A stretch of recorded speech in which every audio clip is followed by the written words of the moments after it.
Thanks everybody for coming tonight. You guys know this is also Startup Week. I don't know if you guys are enjoying the rest of the events happening around town, but you should definitely come here on Thursday. There's a lot of stuff going on here. So those are looking for jobs. There's a lot of startups looking to hire. So, and we're gonna have some of them out here pitching today. My name is Johan Borch. I'm sure you guys probably met me or saw me without the hat probably. But you know, we'll put this together once a month. It's usually the second, but they asked me to do it this month on the first because I have such a badass event. I'm sorry.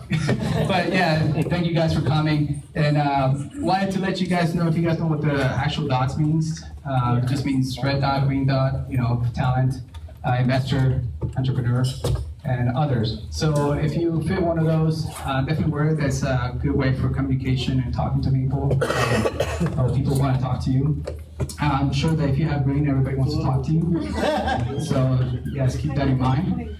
Just some house cleaning. Bathrooms are to the back, and then you go to the right. And ladies, I think it says right. Gentlemen, to the left. We have food. Hopefully, there's still some left. If not, then you guys, I hope you enjoyed it. And then we'll have some drinks.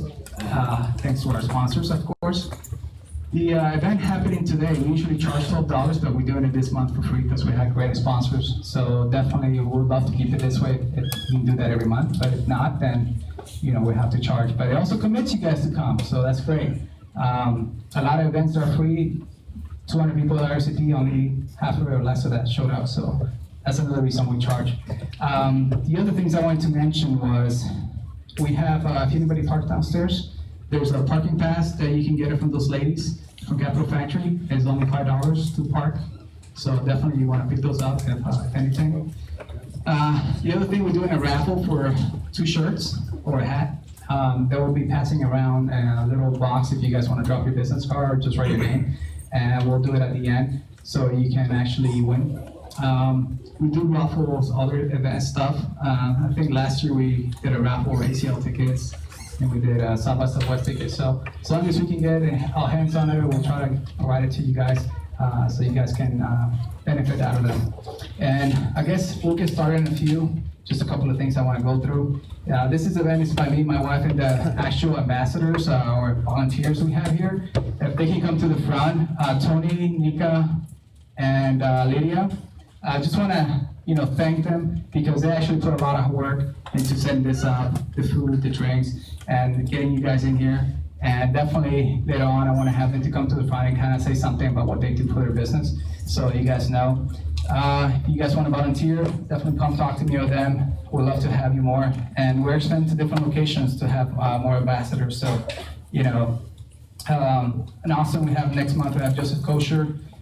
December, we have Sherry Ressler. She's with Skew, which is another kind of like incubation station she still runs. And then we're having an event at WeWork in California. It's just like a party we're having whatever during Tech Week. One of the things, if you guys can grab your phone and just put it in silent, and at the same time when you're doing that, go ahead and tweet it here at Capital Factory, hashtag ATX Startup Week, Capital Factory, the tech map. If you guys are enjoying the event and the pictures, definitely tweet about it. That's how people know about what we do. If you would like 2%, you can just sign up there, the team URL, or just email us at team@thetechmap. And this is the lineup for coming months. This is something we just started, the keynote speaker. So, we actually trying to embrace the fact of startups and the ecosystem here in Austin. So we have a lot of successful CEOs and investors are going to be speaking, and other speakers are going to be doing events. So if you definitely want to sign up, it should be on our page on the Meetup or Eventbrite. Definitely would love to see you guys come. We charge $12. If you guys sign up for the whole year, which you get great food and drinks, it's only $100, so it's less, I don't know, I think you said $44. So it's really worth it if you're going to come every month, if you're going to come once in a while. Yeah, well, just think about the cost. But other than that, we have great presenters. We live cast this, and we do record the event by our professional photographer here, a video guy that does the editing, and then we let everybody enjoy it and watch it at home if they miss something or they want to share it to their friends. Now we're getting down to the business with all the sponsors and how we make this event happen today. I want to start with, I guess, Austin Startup Week. I don't know if Jacqueline made it or Jessica.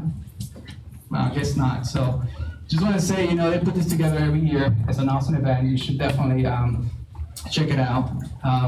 Definitely come every time. And on Thursday, like I said, they're going to have a lot of stuff going on in swags and people hiring. So, and it happens all around town. So if you've never been here before, you're new in town or just visiting, you can't miss that day. I think it starts around 4:30 or 5. Then we have Batch Academy. If you can come to the front and just say something about what you guys do. Thank you. Hey guys, my name is Omar from Batch Academy. And what we do is we get people dangerous in web development through our in-person evening classes. And the way we do that is we have this rapid iteration teaching model. So we're constantly taking in student feedback, and we constantly change our curriculum to make sure that all of our students are learning as much as they can be. Then we're taking in feedback from the industry to make sure all the skills that we're teaching are as marketable as possible. On top of all that, we're driving home everything that we're learning through these projects. Things like personal portfolios, business intelligence dashboards, things that teach you about the entire software development process as a whole. And then on top of everything, we have this community of learners, people who are really committed to being challenged every day and wanting to progress their careers. If you guys want to come out and learn with us, you can come out to our workshops. We have actually a free one tomorrow for Startup Week. It's from 3:30 to 5:30 downstairs on the 5th floor at Maker Square. And then another one on Wednesday, so 2 days from now, from 6:30 to 8:30 over at Fiber Cove, which is our space over at South Lamar. And you can come talk to me or my co-founder Tyler over here. Thanks, everybody. Thank you guys. We appreciate your money. Tech Week, something's happening in Chicago. It's happening in LA. That's where we're going to be there. It's a big event, kind of like South by Southwest, but smaller. But it's a lot of things happens during that time. You got to meet a lot of companies and tech stuff. So you definitely being part of it is being great. Partnership. They have an event in Miami as well, and they're in New York, Orlando. So we're great to partner up with them and hope to launch some different cities and people connect with it. Next thing is the third base. So hopefully you guys enjoy the food. If there's nothing there, that's because you really enjoyed it. So definitely we thank them for putting great food for us and letting us have it and providing it to you guys. Then we have Golden Arm Media, which is our video person here. Alex, you want to come say something? Hey everybody, how's it going? I'm Alex Murphy. I'm CEO of Golden Arm Media. We work with Austin businesses and startups to help put their message in motion through compelling online video. High-end live action video, animation work as well, so animated explainer videos. There's so much noise in the marketplace nowadays, so many competitors, and the best way to raise above that noise is by telling your story. It's by making it not just about what you do, but who you are as a company and why you actually exist. And our passion is your passion. So if you're interested in working with a company to develop marketing content that really fuels your business and amplifies your message, please talk to me after the presentation. Thank you. Alex is doing a video for us, so we can show it off. I think anybody was here last month, they had a Maker Square video, and we're trying to do one for the co-founder of the Tech Map. So we'd love to hear you guys' feedback. So at the end of the night, he'll be around with the camera and take some feedback and hopefully get some people saying the truth. They'll enjoy it or not. So hopefully that's a great thing. The next person is Kiss Patton. Deborah, want to come up here? Thanks, Johan, and it's great to see everyone out here today, to see so much startup activity in Austin. KISS Patent puts the power of patent protection in the hands of software startups. We empower software startups to increase your valuation with a patent. Our fixed price model means that you know exactly how much your patent will cost in advance. With a la carte services, you pay only for the patent services that you need. Now, if you're interested in learning more about patents, I'll be at WeWork on Congress tomorrow from 1 to 4, and again from 12 to 2. But as a special offer, if you go to kisspatent.com/Austin, you can get our $100 package for free, plus extra consultation, just for putting in your name and email address. Thank you. And I use her for my family. But it's great stuff. Next is of Capital Factory, of course. They provided the space, awesome location downtown, and beautiful view of Capitol. So we thank them for letting us have this space. Also, we have EPD Easy Pay Direct. Is anybody here from there? Yep. I'm Brad Weimer, Easy Pay Direct. We predominantly provide online payment services for small and medium-sized companies. Basically, when people get past the point of PayPal and Stripe and the like, we work with that level of company. Most importantly, it's my birthday. So anybody that's got a drink, I would like to cheers to them. Happy birthday to Brad. Thank you. We're also hiring about, 3 people specifically right now, a PHP developer, a support person, and a business development manager. So anybody that fits the mold, shoot them our way. Thank you. Appreciate it, Brad. Thank you. Then we have IBM Bluemix. Is Chuck here? Yep.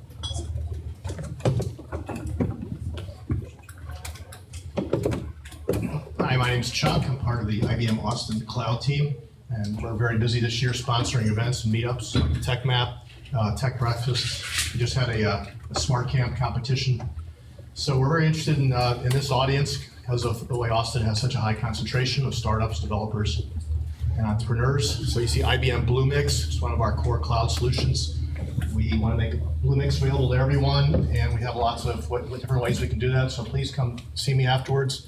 I'd love to talk to you about platform as a service, infrastructure as a service, lots of great cloud things. Thanks a lot. For those that didn't notice, he actually had a great thought, so talk to him.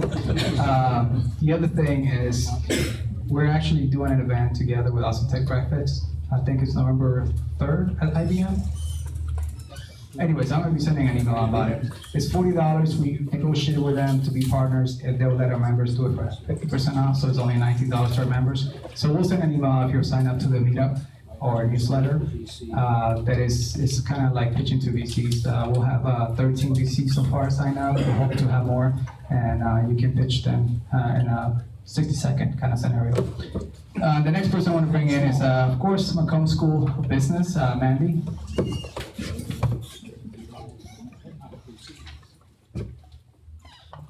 I'm Mandy with the Macomb School of Business. I'm representing the Master of Science in Technology Commercialization program. We are a one-year master's program that meets on alternating weekends. So it's designed for the business innovator, the entrepreneur who is looking to get a master's degree program. It's half the time and half the cost of getting your MBA. What's up, Whurley? So we are back there in the corner if you have any questions. We also have a event on Wednesday, free booze, free food at Speakeasy, 5:30 to 7:30. Macomb's is going to be out there. You'll get to meet some of our alumni and current students that have launched companies. Yes. Thank you. Appreciate it. I want to say thank you to the sponsors. There's a few others that were not in the list in our thing because I couldn't fit them in, but they're on the flyer. Georgia Promo, they do our t-shirts. They're actually, we're giving away, and our hats and all our promotional products. The other company is, of course, the Tech Map, which is us, and we're definitely looking for hiring developers too. So come talk to me if you're a Microsoft developer. We're in need of help. So I'm sure a lot of startups here are too. So definitely talk to them too. The next thing is, this is a presentation format, how it works. Every presenter has 5 minutes, then 4 minutes for the audience question. And then we have to get out of here by 9 because it's cleanup time. So there's the downstairs bar. You can go there and have drinks and enjoy more time talking to people. So definitely stick around more. Then this is the lineup for the presenters. Convenience is the first. Select, GeoAg, Presalista, Powwow. Is that right? Woo! Hey, blink me. So all these people are looking for, of course, investors and feedback and developers and other things. So definitely I would love to hear what you guys have to say. For all the presenters, this is a 1-minute card. I'll be sitting right there. So before the 5 minutes is over, I'll show you guys this. So I'll be watching because I'll call you off. That way I can get the next person to present. after the actual Q&A. And now, but not least, get your hands together for Mr. Whurley, our keynote speaker. Appreciate you taking it out here today.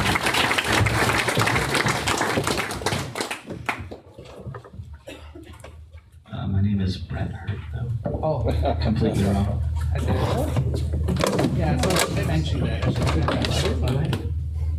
So Brett Hurst actually had a dinner that he had set up, so he double booked himself. So Whurley came in and helped out, took his spot. But we hope to have him in May, so if you guys are interested in listening to Brett Hurst, definitely check him out. But now you hear with Whurley. That's on. So make sure this syncs up. Actually, how many people think Brett just did you up? I'm just curious. How many of you trying to get money from Brett so you don't raise your hand? It was a free event. Wait, he was going to get paid? No. Okay. So, all right. So here's the way this works. I'm going to start a timer because I was told I have 20 minutes and 5 minutes of Q&A. Yeah, but you have my minute card, so let me take No, that away from you you. need your minute card. No, I'll just. Yeah, so that way I can show it to you. Sorry, don't worry. We got it. It's all good. All right, I'll tell you what, I'll take the microphone, I'll just tell you. That's fine. We won't be getting that minute card. So since I was kind of a last minute thing, and I honestly forgot that I was going to talk here tonight, I have this one slide with my logo on it. That's right. It's not all I need, but like I said, 20 minutes, 5 minutes of Q&A. So what the fuck? Specifically, what the fuck are we going to talk about? And so the number one question I always get asked is like, hey, why did you do Honest Dollar? So I found a video to get that one out of the way. It's super simple, which is this video. And this is why we're trying to help with the whole financial services thing. Do I really have to do this, Dad? Stand down more than ever. You need to understand the importance of saving money. But Grandma said I could use this money to buy whatever I want. Okay, next please. Go on, Stanley. I got a $100 check from my grandma, and my dad said I need to put it in the bank so it can grow over the years. Well, that's fantastic. A really smart decision, young man. We can put that check in a money market mutual fund. Then we'll reinvest the earnings into foreign currency accounts with compounding interest, and it's gone.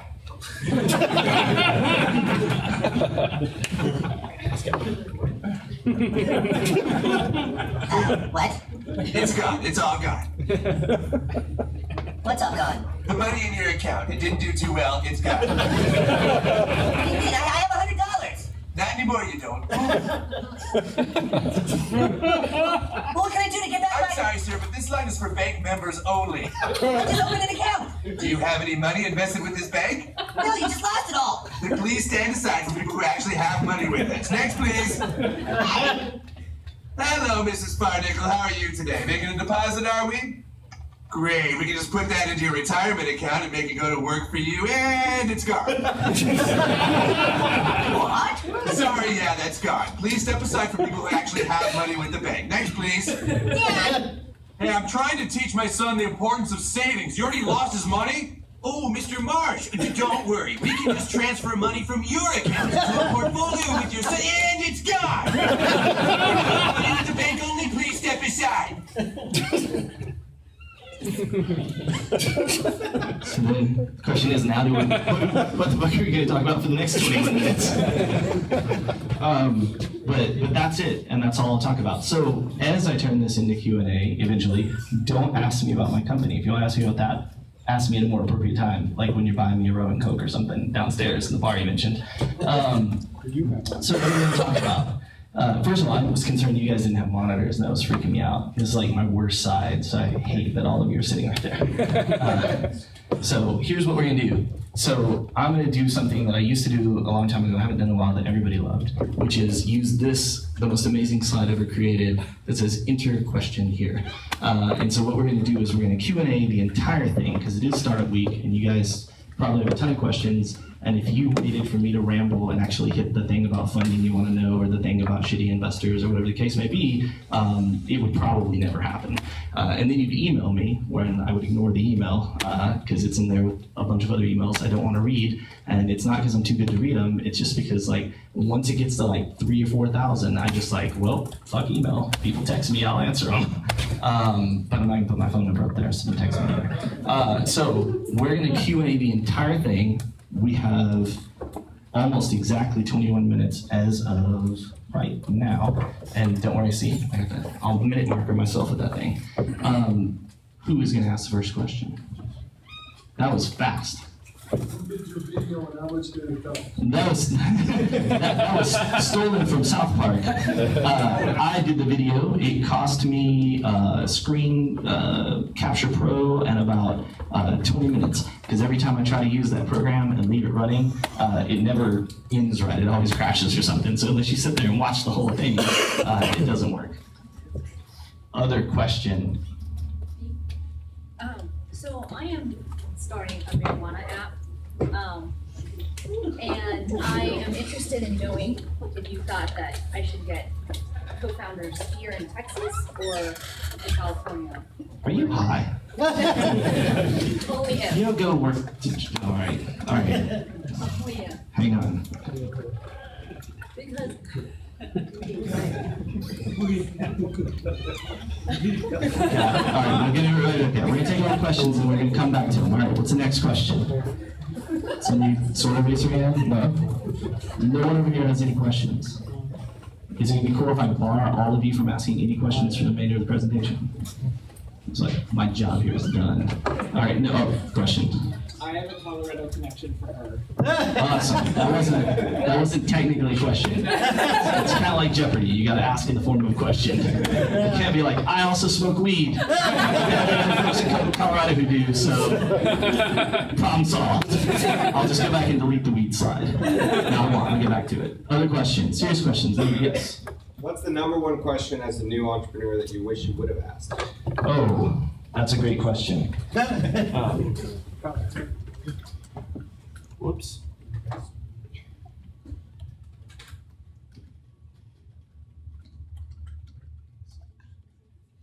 Not the end. Unless they suck to like the nth degree. But we'll just take that out. All right, next question. It's gonna be awesome if I only have to ramble over 4 or 5 questions. Yes, sir. If 3 investors are entertaining with you, how do you make a decision which one? Oh, that is great. That is great. Alright,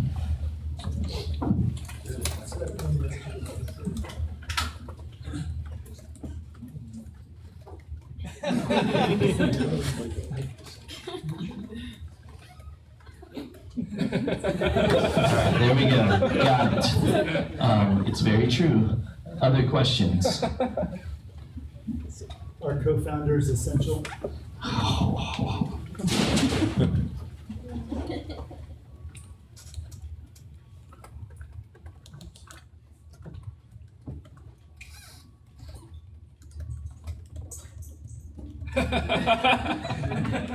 right. Great. All right. And you had a question. How long should you try to hang on to the whole thing for yourself before you actually bring somebody on, either in the form of investment or partnership? How long should you hang on to it for yourself? What is the point of diminishing returns? All right. Next one. Yes. Come back to you. What was the most frustrating thing and how would you solve it knowing what you do now? I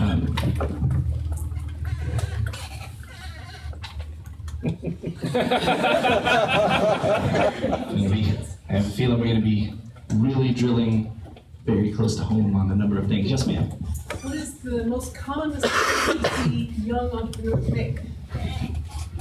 Or starting entrepreneurs? Questions are starting to get boring.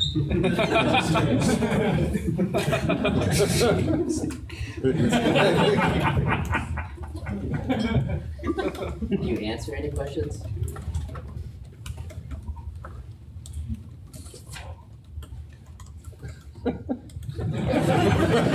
Millennials, it's up to you.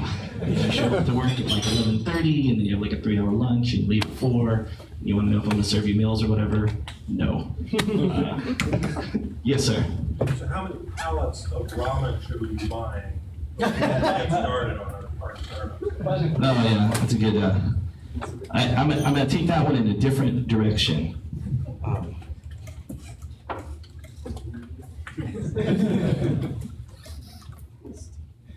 All right. Other questions? Yes.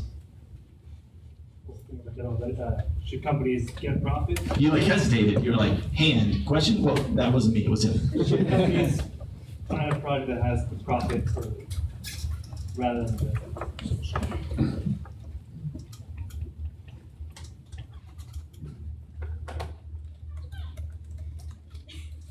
All right, excellent. Just answer that one. No, I'm just kidding. I'll get in that one. Yes, sir. What would you do differently if you were to start up Chaotic Moon again? Don't you have the question? What was the question? He wants to know what I would do differently if I started Chaotic Moon again. We funny, we were talking about that for 20 minutes earlier. What do you really think about 401ks? Investments. All right. I'll move that to the last and very briefly touch on it. All right, we have time for like 2 more questions. Or not. Okay, 1. Sorry, I forgot my question. That's okay. You froze on me. That's okay. Somebody over here had a question. We'll come back if you think of it. What do you do to get your first customers? Okay.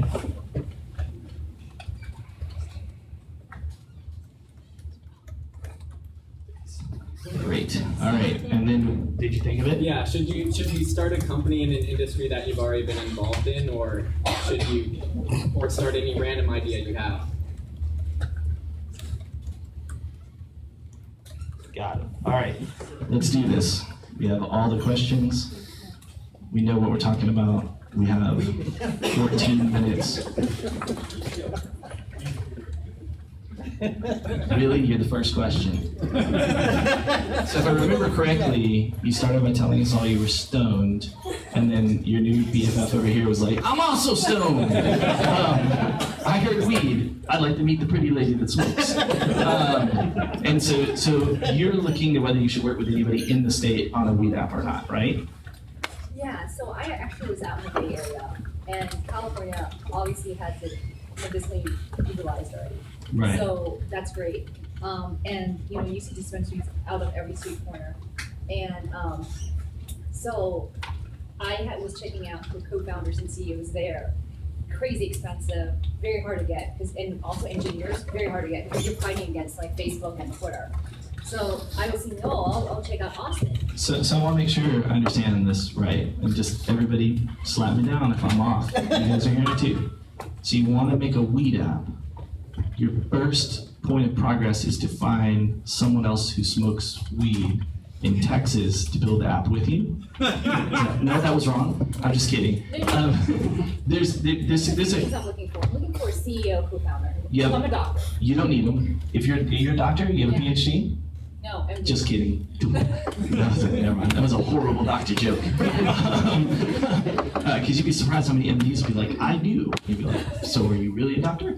No, the thing is, I'm gonna jump in the co-founder slide early. Probably don't need one. What is a co-founder gonna give you?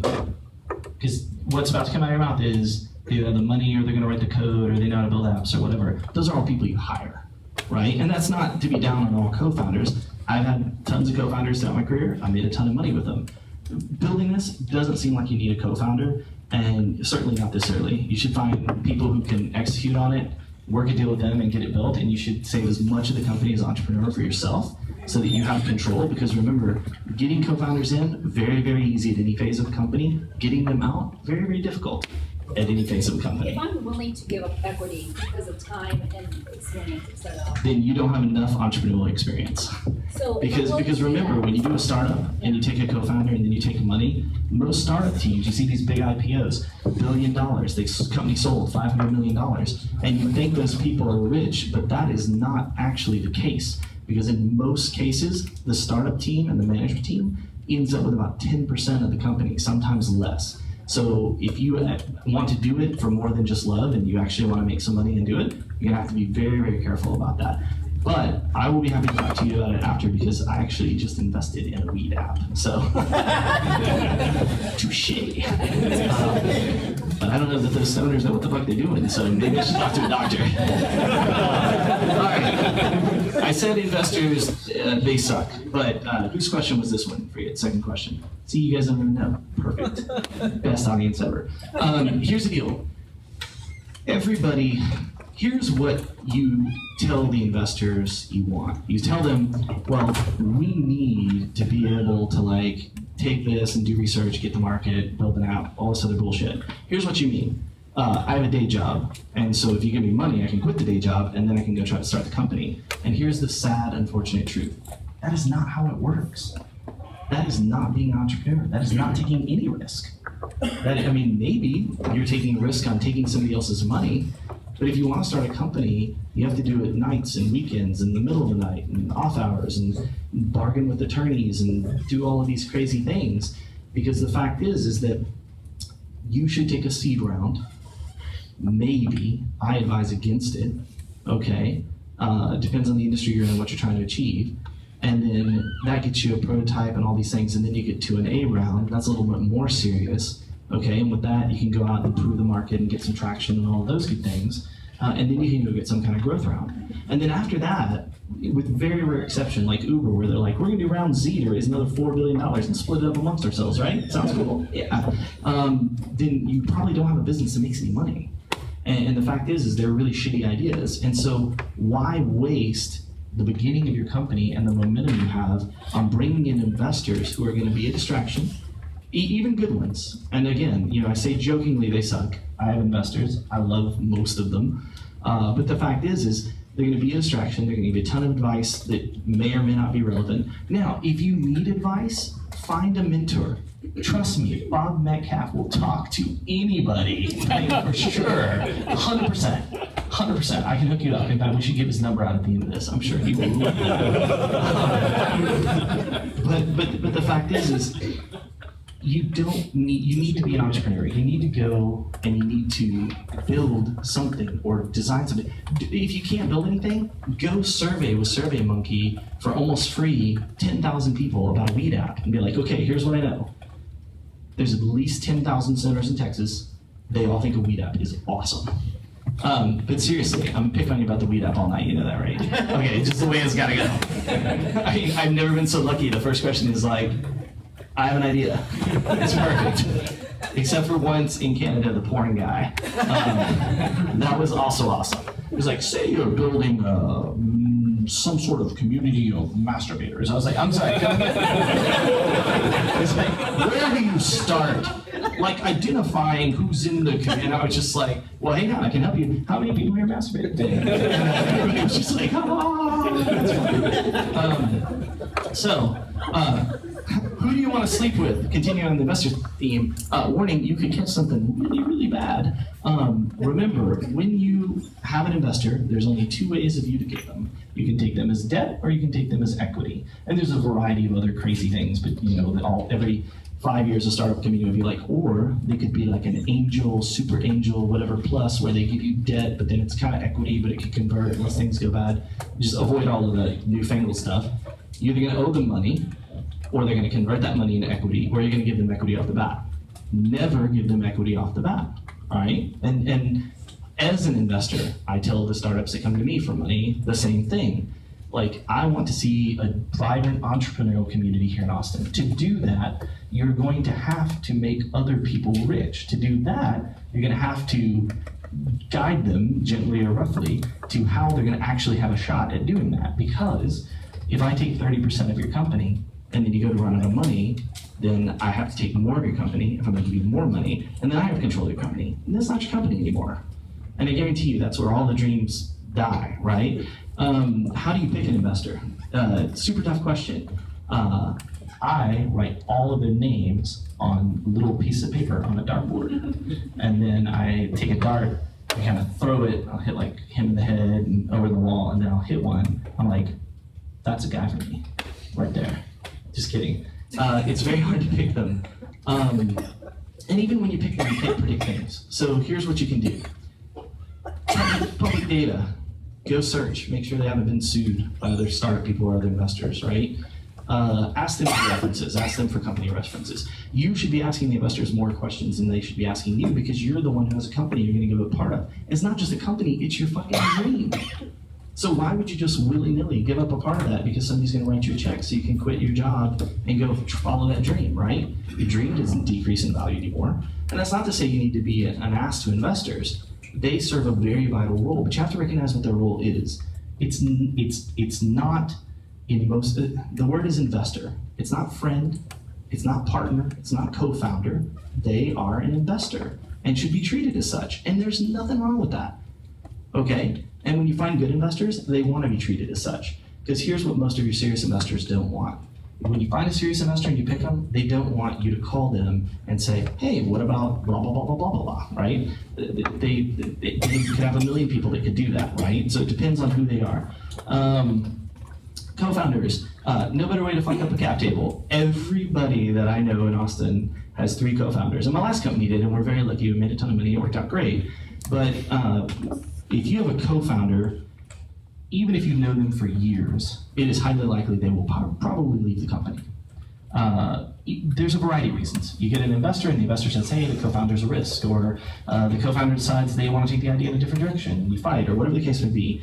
If you're going to get a co-founder, you have to be incredibly selective, and you should plan out legally what happens if the two of you don't agree and one of you wants to leave. Because if you don't plan that out, you can just shut the company down, right? So it's very, very tricky finding a co-founder.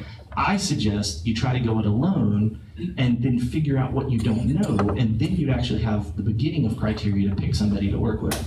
Because most of the time it's like, it's my buddy, and so there's 3 of you, and they're like, well, you're CFO and you're COO, and she's the CTO and I'm the CEO. And you're like, that's amazing. It's like, how did you pick those roles? It's like, well, she's always wanted to be CTO and I always want to be CEO. So good, right? It's like, that's not how it works.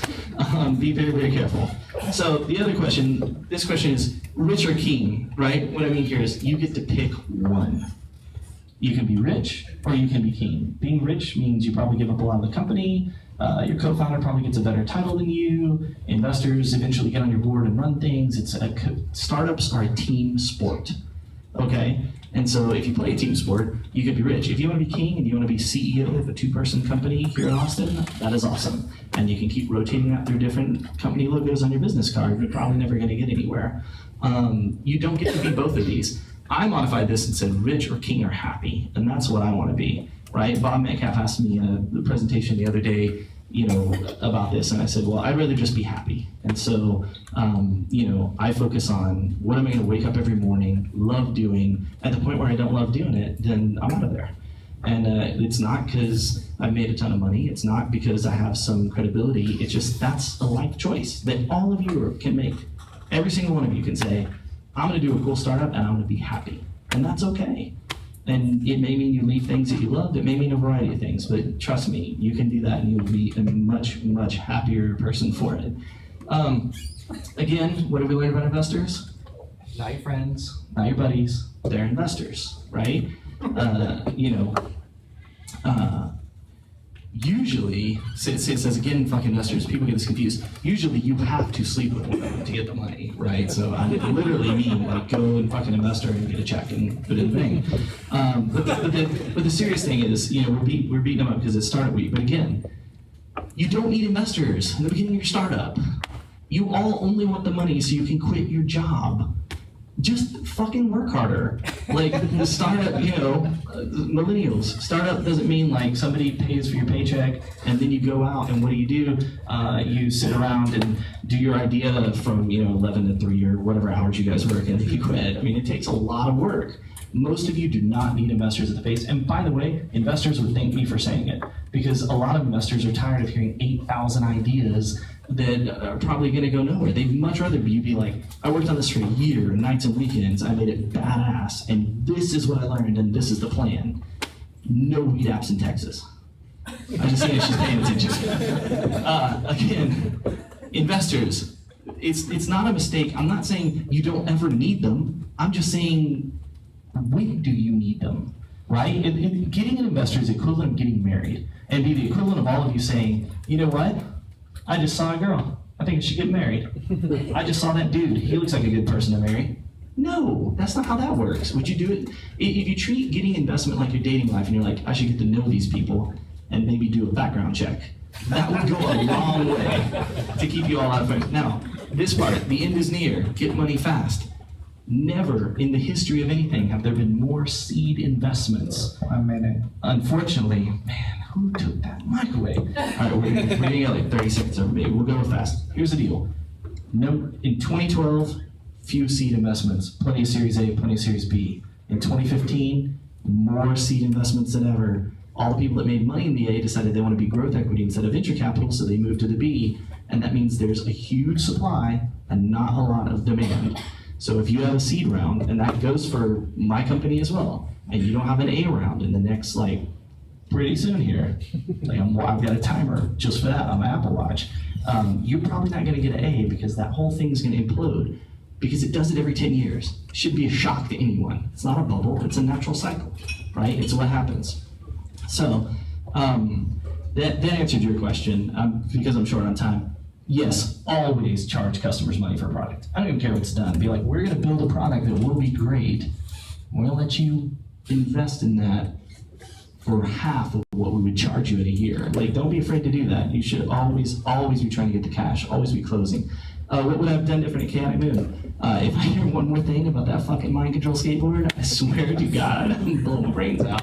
It's, I say that jokingly, but I don't think I'd have done much different. I mean, that story went great. 3 guys and 3 laptops. We made millions of dollars first year. It kept growing and growing and growing, and it was like all kind of debauchery and craziness. And it's like, I would probably, even though, you know, things change and people's attitudes change and all, I'd probably do it all exactly the same. We were very, very lucky. And I think startups need 2 things, luck and timing more than anything. Luck and timing are absolutely essential to anything taking off, and it had it, and so I wouldn't change it for the world. And I do, you know, so experience in your industry, don't sweat it. I have no experience in the financial industry, clearly. It's an advantage. I would actually say the opposite.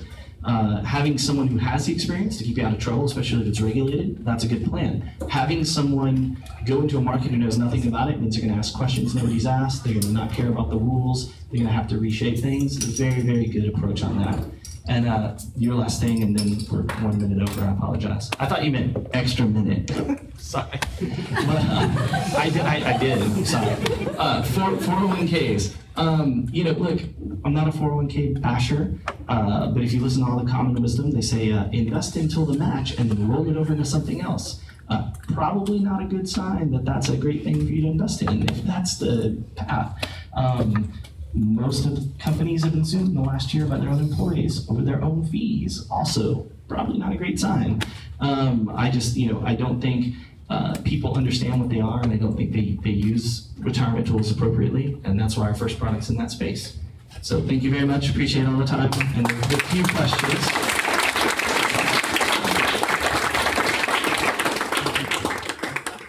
I was going to plug your computer back in. So you can do what I found it. Thanks for that presentation. Hope you all enjoy that. Can I get my 1 minute left? Okay, great. I can actually now tell everybody what I'm going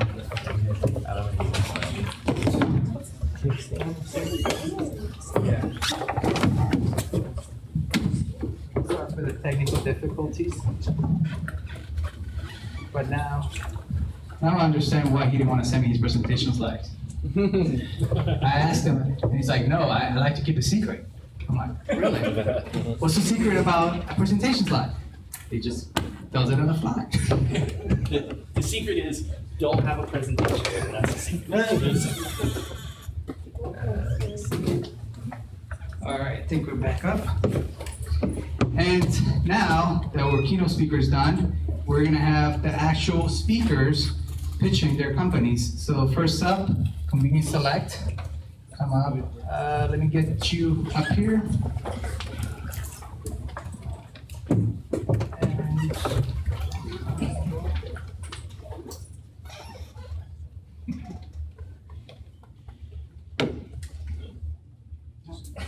There we go. Here, this mic. Thanks, man. Appreciate it. Thank you. Hi, everyone. I was advised right up front to be very clear about the fact that I'm a blue dot looking for green dots. My name is Alan Rayson. I am CEO and co-founder of a company called Convenience Select. We help coaches stop chasing parents for payments. I'm also joined tonight by my co-founder, Felipe Fernandez. I'm going to start out by telling you a quick story about our first client. His name is Mike. That's a fake name, but a real person. Mike is 39 years old. He's a former collegiate pitcher, pitched for UT, also played 3 years semi-pro ball before coming back to Austin and launching his own youth baseball club. Mike did this because he wants to help kids achieve and attain the level that he got to. He also wants to maybe send a couple of kids to college along the way. Along the way, as Mike grows his organization, he meets David and Kathy. David is Kathy's 14-year-old son. David goes through a tryout process, is awarded a spot on Mike's team. He's pretty pumped about that because David has aspirations, certainly, of attaining a college scholarship, but at a minimum, he's going to raise his level of play by playing with Mike's organization. Kathy, get this, is paying $2,500 per season for David to play on Mike's team. Big dollars. She's willing to do this for 3 reasons. She sees an opportunity for David to raise his level of play.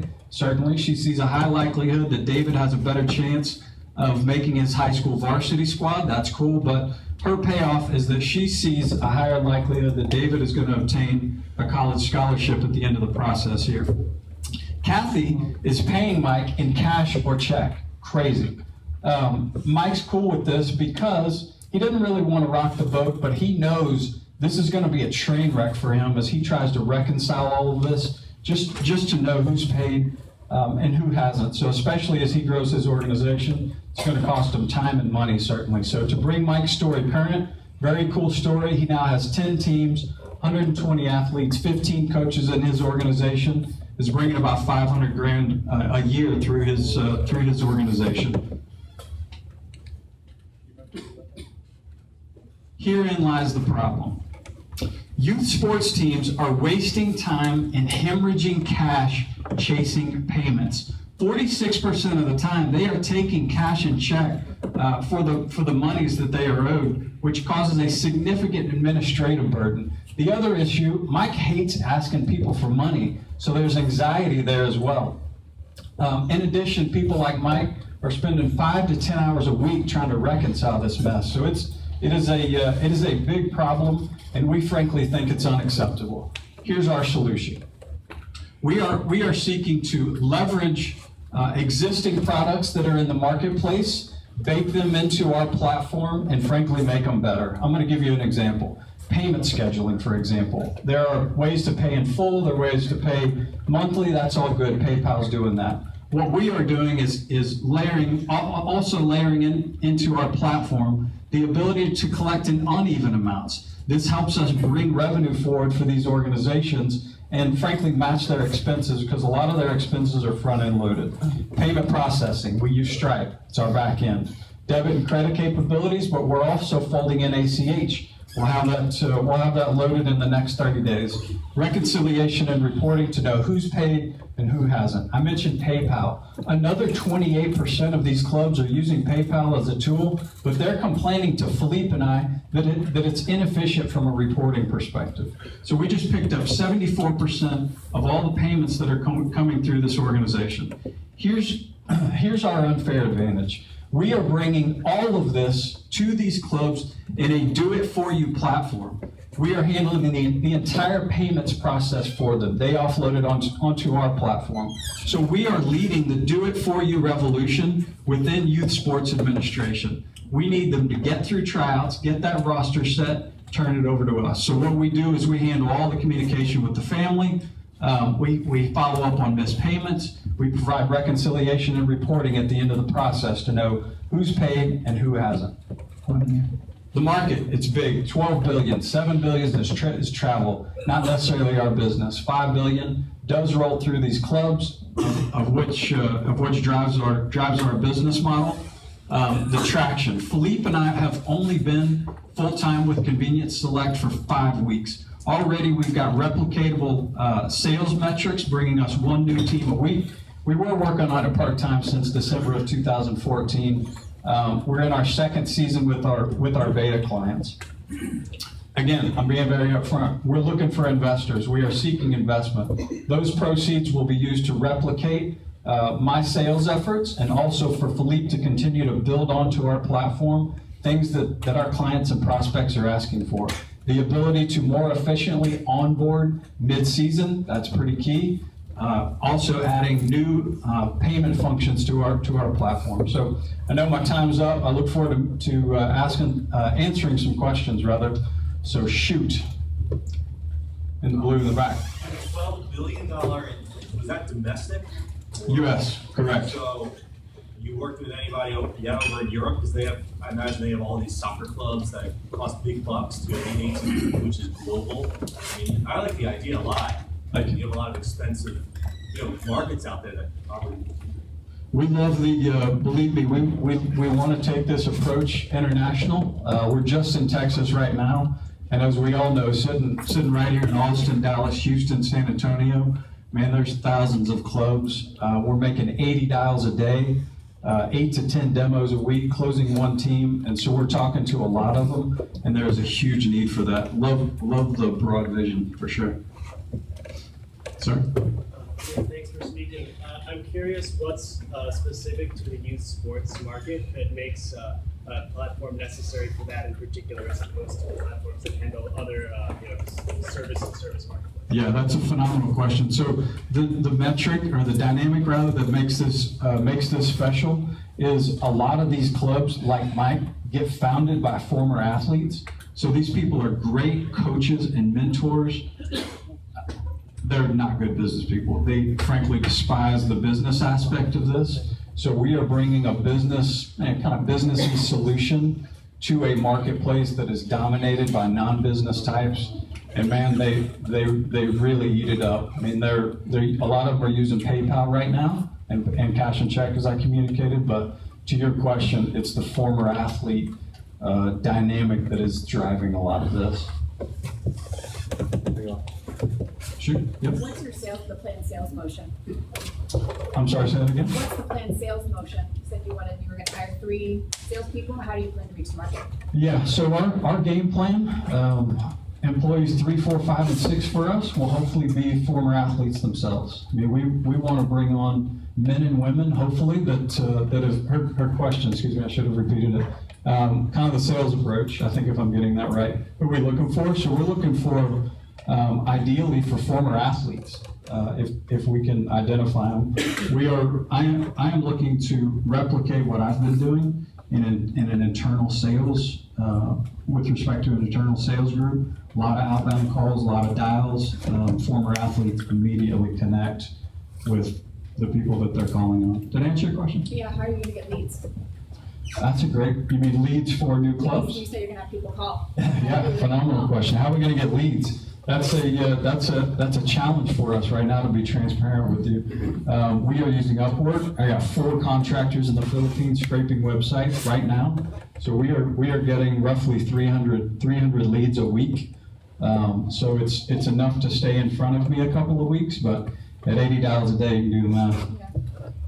That's a great question. One last question. One more question? In the back? You're saying $80 a day. Say the club season, and for example, volleyball, because I'm a volleyball coach. Yeah. Volleyball club season starts November, goes through April. So you're talking about these clubs would use your platform all the way through that season, and basically you would charge them $80 a day throughout the whole 6 months or whatever that is. 5 months. Is that what it is? I'm sorry, I was saying 80 dials a day. Oh, dials. So yeah, outbound cold calls. So what is the revenue model then? What Yes, great question. So Mike's organization, I'll use round numbers. An organization that has, say, 100 athletes that's charging $2,500 per athlete, they're going to gen $250,000 in gross revenue. So we are going out and collecting that money effectively within our payments platform, and we make 5% of everything that comes through our platform. So registration, camps, skills clinics, things like that. Thank you. Thank y'all very much. I appreciate it.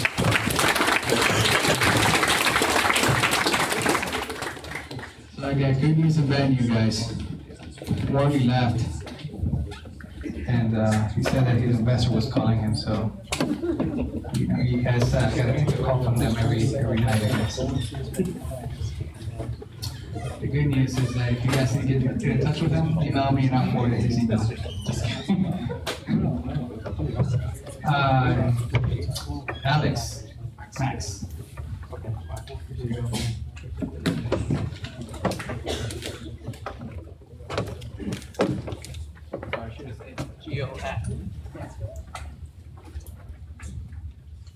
GeoActa, map-centric asset management system. Hello, my name is Max. Alex and Leo couldn't be here today, which is very unfortunate. This is a really huge day for us. Our baby over here is a little over 1 year old, and I can tell you we've been guilty of trying to be somewhat overprotective parents. This is our huge first public appearance. So I definitely thank everybody in advance, for your support. GeoActa. Are you a small government, pool, field service company?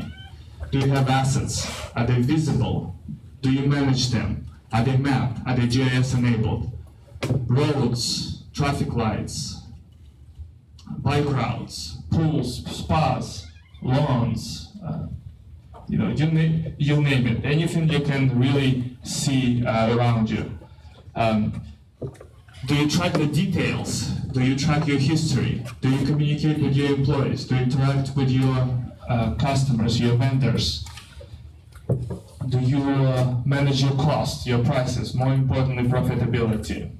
Do your employees know where the schedule to be? What is their schedule looks like tomorrow?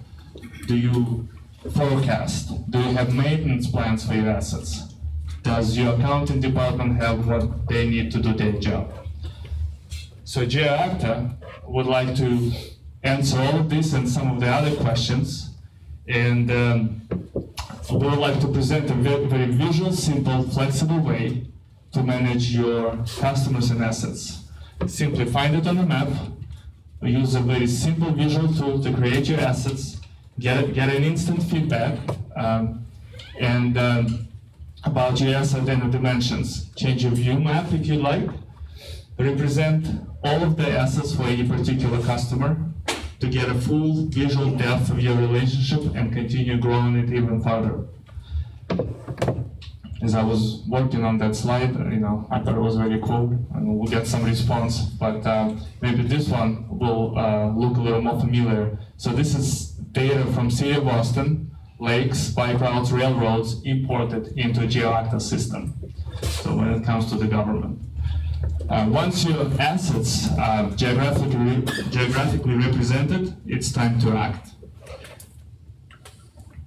Create a work order, assign your assets, assign your tasks, estimate the cost prices based on the dimensions of your assets and the tasks, and have a glimpse at your expected margins. Schedule your employees or crews, if that's how you operate your business. Start tracking it as the time cards get created, as tasks get completed. You can turn any work order into a recorded order for the scheduled maintenance, whether it's weekly, monthly, any frequency that you would like. And as we realize that every business is unique, we do give you the ability to track your unique additional details. We also give you the ability to hide information that that is not relevant to you. We support multiple languages. We integrate with QuickBooks. Finally, you get a dashboard with quick, actionable view of your business. Business model, not really a huge surprise there. A monthly subscription, advertisements, directory listing, eventually vendor negotiation, volume purchases, and maybe even consulting services to help companies standardize their business. So current state, we have a product available. We identify 3 pilot customers we're going to be working with, validating our assumptions and ideas. Very close, next on the roadmap, we have route optimization, probably #1 requested feature, the customer portal, vendor integration, and notification system. What do we get? Really, so far, we have been working with private sector. We do need the small government pilot, which is probably one of the most interesting industries because they have a lot of responsibility to manage their assets. And of course, we need some sales support. Again, this is GeoRaptor. My name is Max. Please do tell Leo and Alex that I did a decent job here today. Reach out to us. Our website, email, any feedback is welcome, the good, the bad, anything in between. We are now in open and looking for some support. Thank you. Any questions? Who exactly are your customers? So currently it's pool, service industry, and lawn care. They're the pilot customers. So we do think that there is a space for the small government. So if you look at City of Austin, it's not probably someone who's too big for us. They recently spent 1.2 million on a large package, but there are small local governments who can use the similar technology, but they don't have the same funding. And this is SaaS application, so it's in the cloud, available, very short deployment time. Yes. Would you consider homeowner association as your client? Not sure. Haven't thought about that. They manage assets too, common assets. So there are many packages obviously out there that manage assets. The key is it's a geographical representation. Can you benefit from knowing where your assets are, understanding their dimensions, where they are relative to each other? Yes. Did you develop this system in conjunction with your pilot customers, or was it something that you developed and then you found pilot customers? Both. We had the core pretty well done, so we could start demonstrating it, and we developed probably half the product with the pilot customers. Because there's some unique features when it comes to full service lawn care, and we have, as a team, we have quite a bit of experience with government, so we were able to make all the decisions for them. One more question? Yes. Hi, I love the product. First of all, thank you so much for coming out to speak with us. My question is, you guys have a good strategy for combating Nearmap, which would be the competitor in this space, doing high-resolution imagery with GIS-enabled features in their system. What's your competitive strategy in that sense? So I'm not familiar with that company.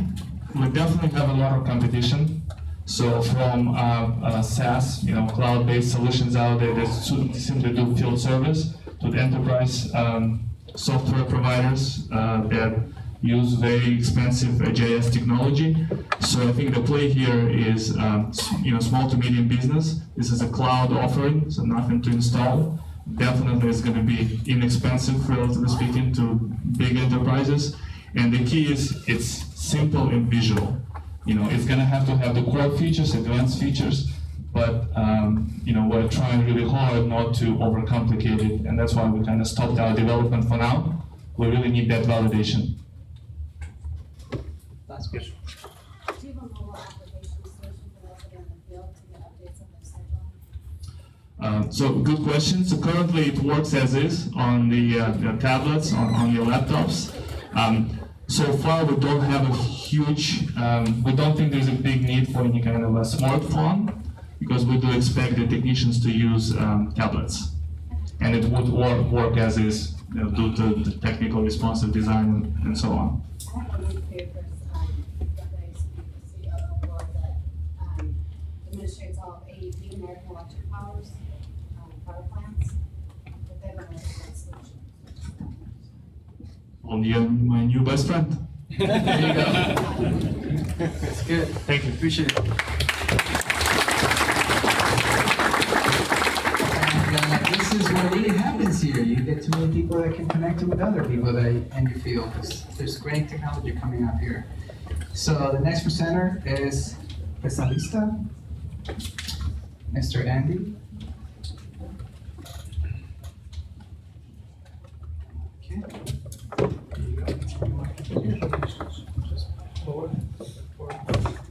Hi everyone, my name is Andy.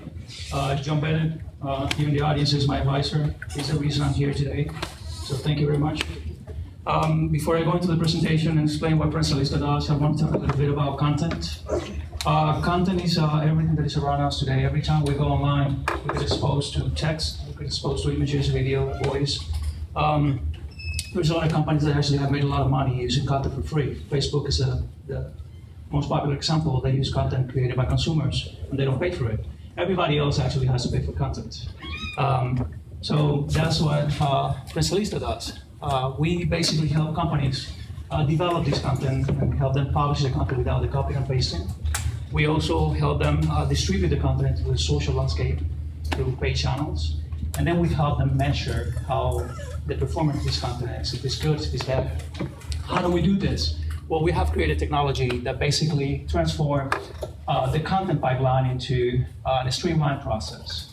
Why is all this important? Well, 70% of organizations out there do not have a strategy to create content. They use a bunch of different tools, and they try to create content that has all these functions with different systems. The content creation process is just not what he's doing. He's just taping. I mean, there's so much that goes into the process. That needs to basically be published. I mean, it probably needs to be distributed in the social network so he can actually expose the video to a bigger audience. He needs to get paid, so we process payments. He also probably needs someone that is going to edit that video. So all these functions that I'm showing here are actually done by many different tools. And at the end, we basically are going to get a file that needs to be published in one of these either social networks, television or paper, in a content management system like WordPress or Tumblr, or it needs to be email, or it's a search result in Google. So what we have done is basically create a tool that makes all these tools available with a single environment. The market, we take away publishers. Marketers are actually the biggest producers of content today. It's a $44 billion market. Into 2015, it's actually 9% up from 2014. Most of the content that is being created today is being created or processed between businesses, not consumers. I don't have time to show you the platform is big. It has a lot of different functions.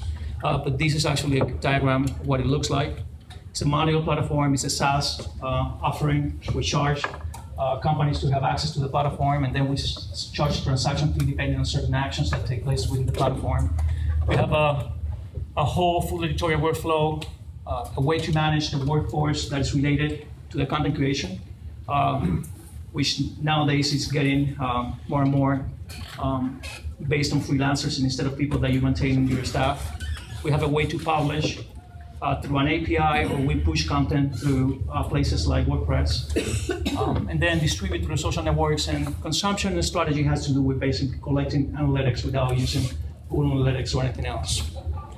The reason I'm here today is we are in beta. We have currently two different organizations using the same. We're looking for money to basically grow and hire people. We're also looking for partnerships in the marketing industry and the publishing industry. And also looking for a business partner, someone that can actually deliver this presentation better than me. My background is actually on technology. I'm a software developer. So that's pretty much it. This is my contact information. Any questions?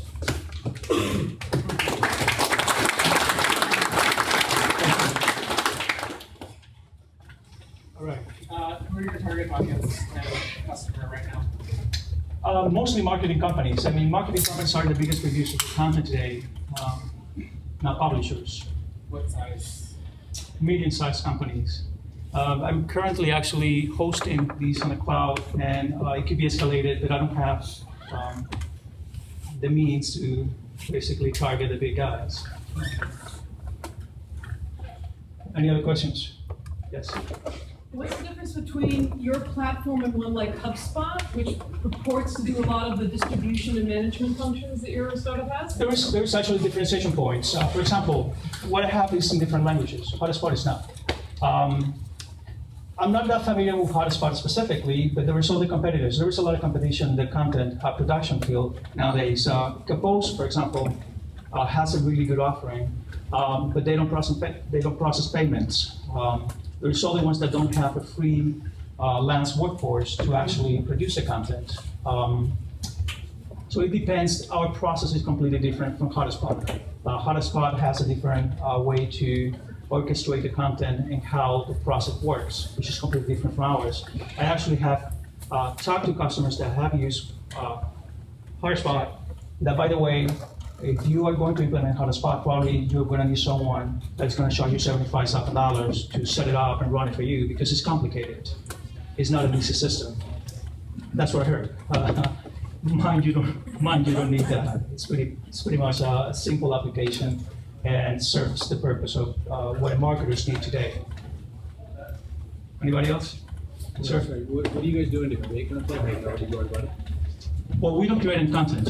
We basically have the technology. The content creation process, if you're familiar with the way content is created, it basically, the way publishers create content, the way marketers create content is exactly the same.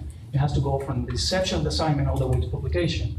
Right? It used to be about talent and knowing what you were writing about or the pictures you were taking. But now technology has invaded publishing, has invaded marketing in a way that you need to know about how technology works. It used to be, a publisher used to actually take a cable news and print it on the local newspaper, and it was good enough for us. But now we go online and we find the same news in 20 different places. It's exactly the same, it's redundant, right?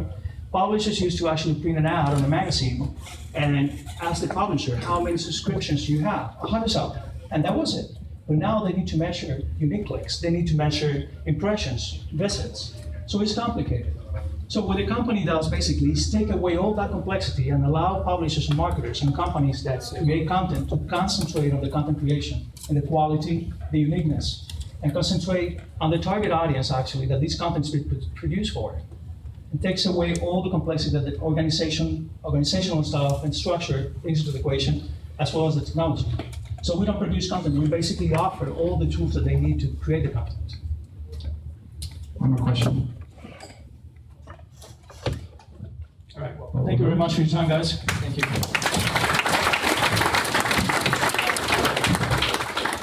Okay. I'm talking to my phone, huh? Can't do that. Anyways, forgot to mention one thing, guys. You guys ever seen the sign at Rudy's that says, "Your mom is not here, so pick up after yourself"? We don't have that sign, but we do say that. So please, if you do have garbage when you guys leave later, please do pick up after yourself. That helps us a lot to, get everybody out of here. So the next presenter is going to be Bob.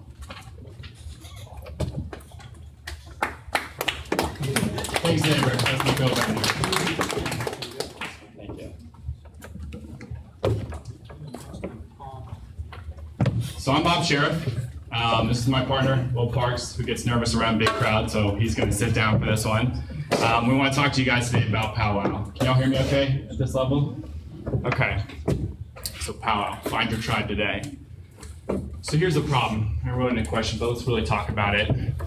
I love meetup.com. I use meetup.com all the time, and I feel like every couple months I'll get up on meetup.com and I'll join like 50 groups all at once, because at that moment I want to pursue interests. I want to pursue activities, I want to pursue hobbies, I want to learn, I want to go do more.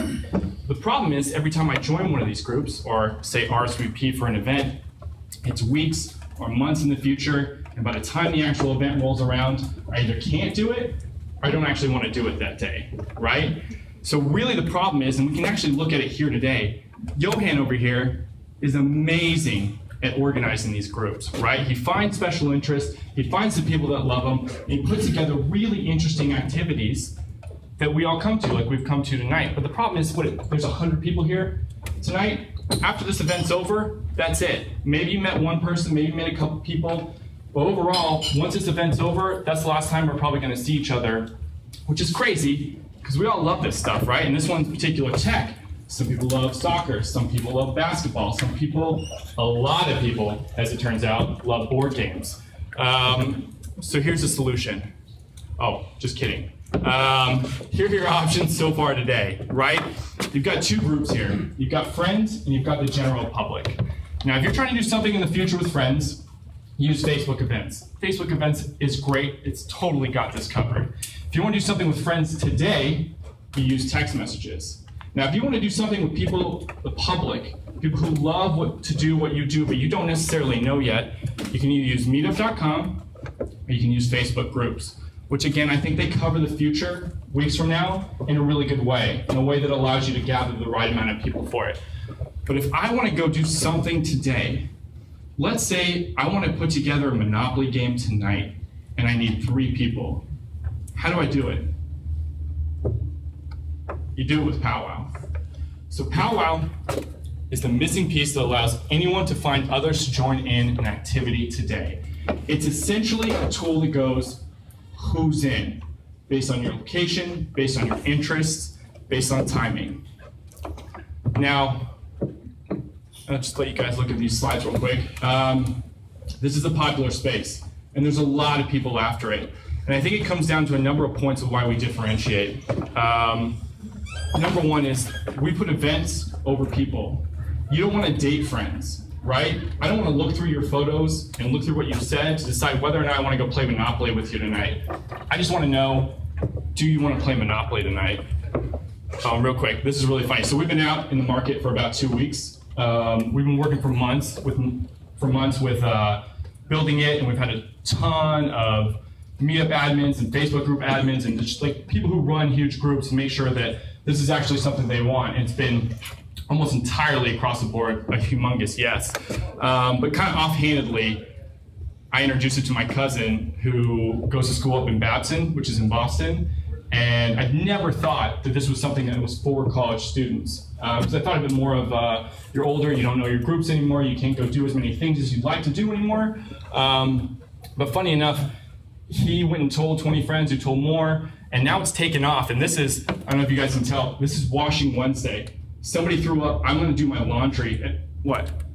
He's European, so he's got this military time. 5 o'clock p.m. And he got 3, but this is when we did the screenshot. He got 3 other people to come do laundry with him that day. They've done things as big as going to Boston Red Sox games. It's actually happened multiple times. Crap, time goes so fast on this thing.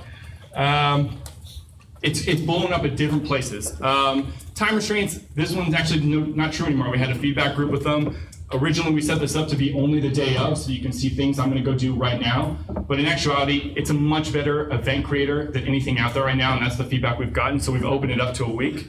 2, this is the biggie. This is what we didn't have at first. At first, it was a free-for-all, right? You throw it up, and you throw up an event, and you hope somebody in your area sees it at the right time. The fact is, and we didn't want to spam notify people all the time about every single thing that happens. But the beauty of groups is, and you can see this is existing. If you download the app right now, you can see these groups.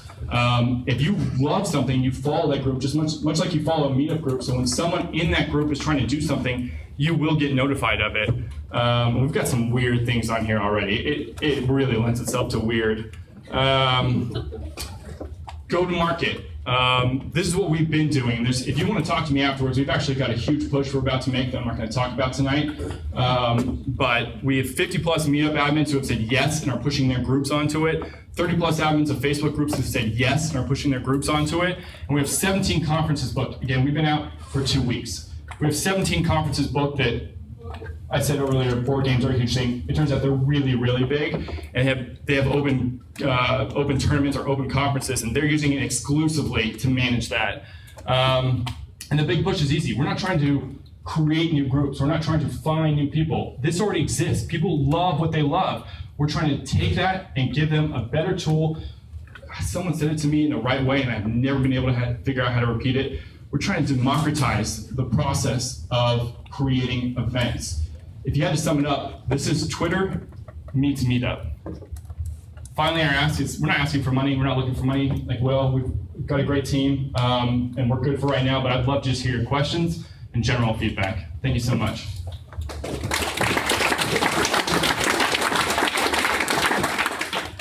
You're moving admins over, does it cost? I know Meetup, but No. does it cost for them to be on Facebook events? Meetup it does, Facebook it doesn't. So how much does it cost to be on yours? Totally free for everyone. I love the product, by the way. Just as a note before I ask my question. It means a lot more, by the way, if you hadn't told the other guy you love the product too. So. Yeah.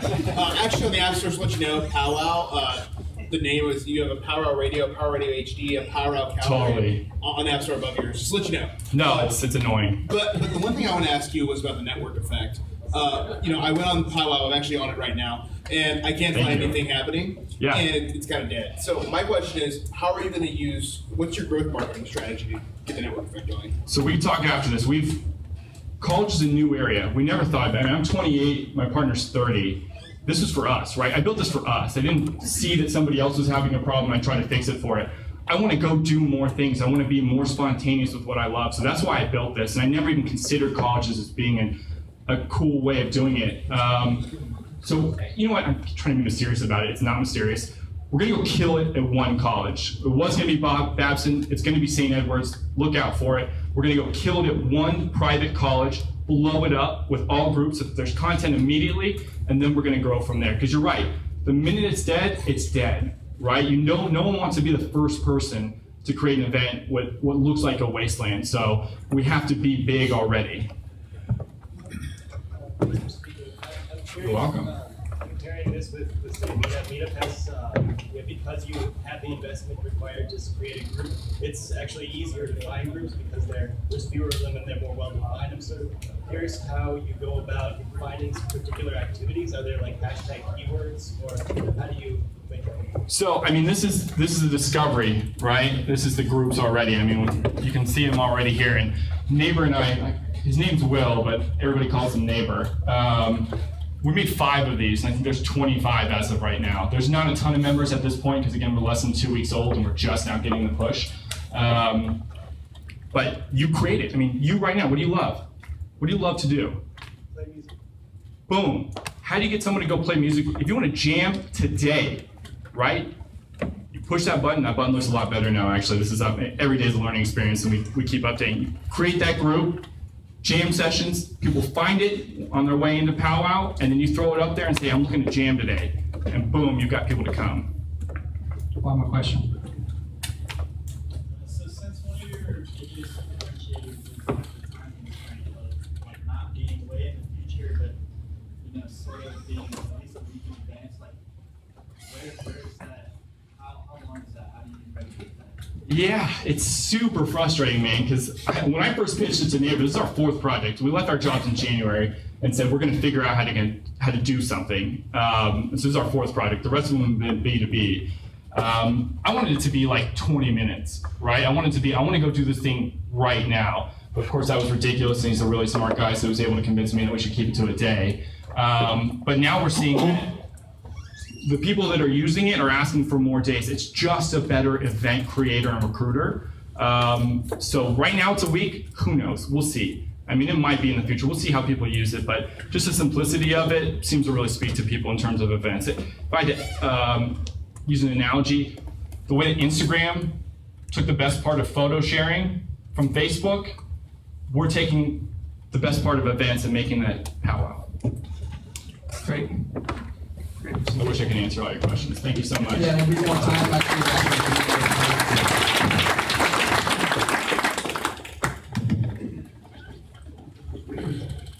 And last but not least, just want to make sure you guys are aware of the time. And this is why we need developers. As they're missing the tech map, the map is no longer there. So we need somebody to help us with this quick. I might just go to you guys, batch. So anyways, Blake is next, is last. And we're gonna have a raffle, so make sure you have your business card there, and we'll definitely pass out some good stuff, shirts and stuff for the next event, or for this event actually. So, welcome, Blake.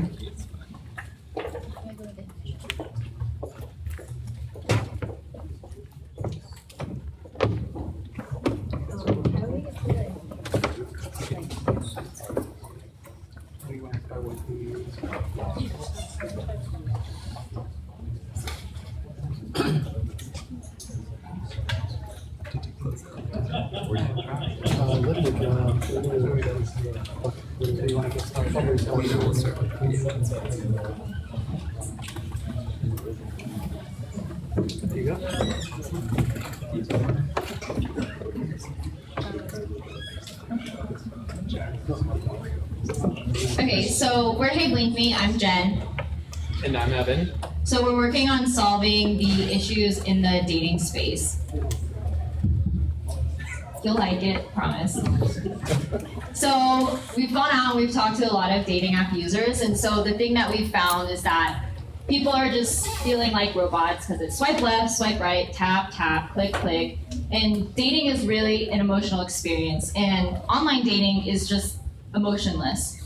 So I remember the thing that I used to really like about dating was the unpredictable conversations where my heart would race and I'd get the knots in my stomach because I just don't know what they're gonna say next.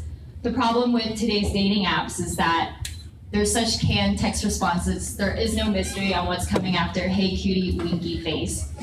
On the other hand, online dating is really great because you can meet a lot of people that you might not have met before. But the concern with this is that you're just not sure if the profile picture you've been texting with is going to meet your expectations or if they're a fake person.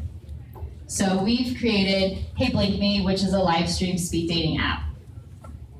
So Jane goes to her Blink app.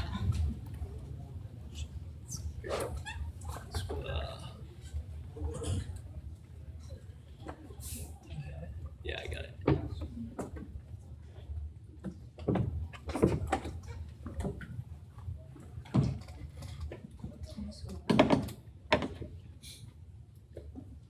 She goes to her Blink app and then she logs in using her Facebook. Slowly. I can't see around you. Oh. So she can see herself at the beginning in mirror mode, so she can see how cute she looks. And then she goes to the setting page, and then she can enter her search criteria by sex, gender, and age. After that, she can click Start Live Video Chat, and then she'll instantly connect with somebody who meets her criteria.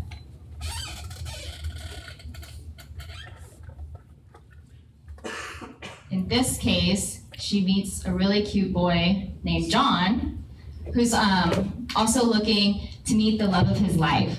So at first they don't really know what to say, so we've added a question prompter to help spice up the conversation. And then if they want to continue talking, they can add time at the end of the conversation. At the end of the conversation, Jane can choose to blink or to break his heart, which she chooses to blink him. And then he blinks her as well. So now they can chat more in our in-app chat. So Evan, what is the market size for such a cool dating app?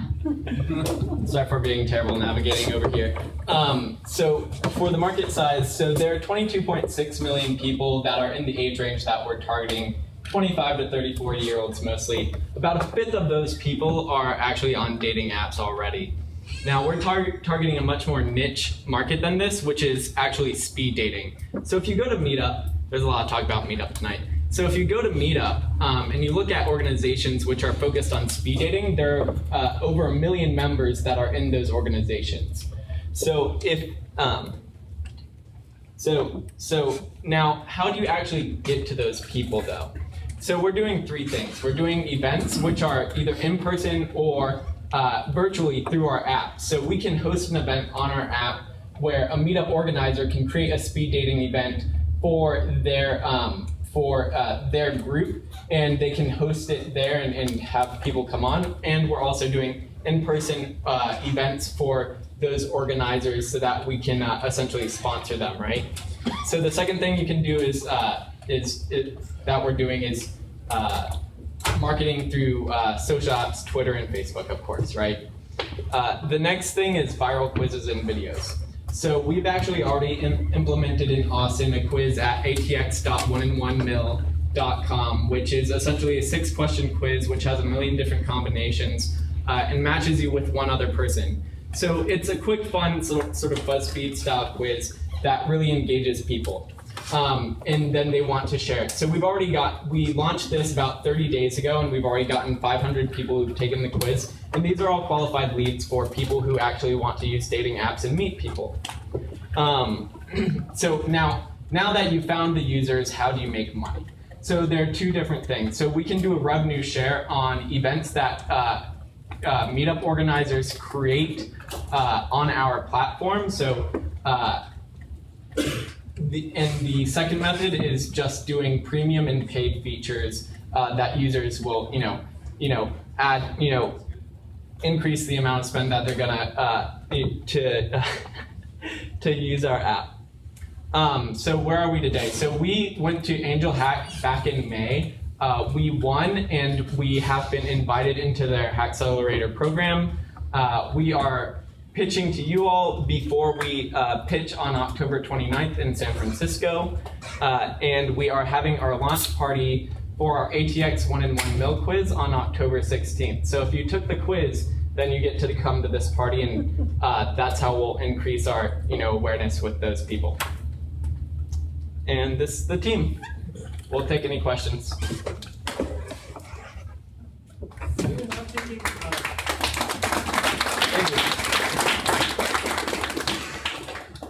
are you not taking money to sign up? So we don't want to actually just decrease. Essentially, you would pay per event. So there's like a live stream meetup, and then you would pay to join that specific event. So the platform is free to use, but to actually join events costs money. Yeah. How will you be policing? Because, like, my fear would be with something like this, you end up with something like chat roulette, like where those guys just. No, that's a great question. So what we're doing is, number one, we're using Facebook authentication, so you get rid of a lot of the anonymity of it, which is one of the big problems that chat roulette has. And then the second problem is chat roulette is it doesn't have penis detection software like we do.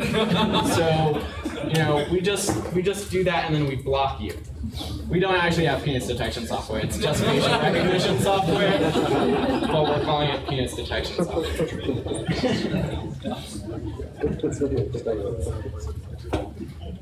That exists? Who are your biggest competitors right now? So yeah, there are a few different apps which have actually done video within the sort of dating app world, but none of our competitors are actually live stream dating apps. They're more like throw up a video profile, but none of these platforms have really gained traction. And then of course, in the dating app space, there's Tinder and all the other normal ones you would think of. So to clarify, every time you're talking to somebody else on the other end, you're doing a video stream of yourself to send to them. Yeah, well, you guys are talking in real time. Okay. Yeah, which is why he brought up chat roulette. One more question. Have you guys thought about implementing a choice, like being able to do live pictures or videos? Because I just feel like a lot of people might like using these sorts of products so that they don't have to engage in that real life talking to people, instead of having that feel of being able to chat people or just send a picture instead of doing an actual video. Right, yeah, so that's sort of already been done. So like I was mentioning, there are a few apps that actually include like video profiles and sending videos to one another, sending pictures to one another, but those models haven't gained traction. Okay, I think that's pretty much it. We're almost running out of time. We only got less than 30 minutes to network, guys. All the presenters are going to be here, so you guys can network with them, asking questions. I appreciate you guys coming here. We're going to do the raffle, so if you haven't dropped your business card, or if you don't want a shirt, you don't have to drop it. But if you do, go ahead and drop it in there, and we'll just do a quick raffle, and we can go down to network.